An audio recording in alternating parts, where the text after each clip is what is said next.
What are some of the trials that you faced in your business, and how did you overcome them? The biggest one, that I'm still figuring out, is how do we make this thing work long term? News is hard. Yeah. And I knew it was going to be difficult. I didn't know it was going to be this difficult, which I'm fine with. But it's really tough. It's tough to monetize. We don't have a printed product, and legacy media has made it to where people don't want to pay for content anymore. They don't want to pay for news. And figuring out what that looks like these days is tough.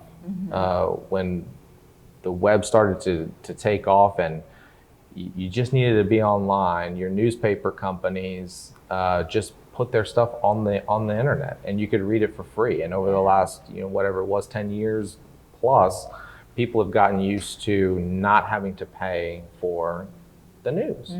And I think it's tough to get that back.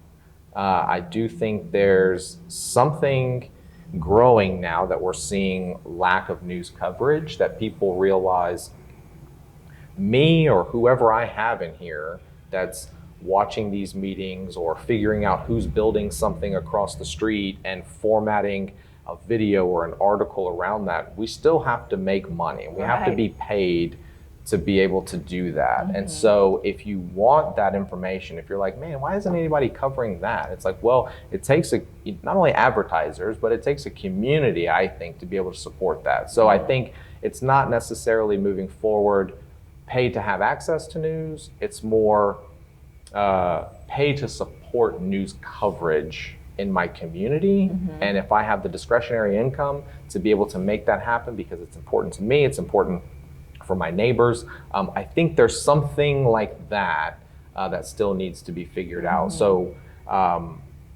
creating the content is easy. This is easy. It's fun. We grab a few cameras. We have interviews like this. We watch meetings and pull out the good stuff. That's easy.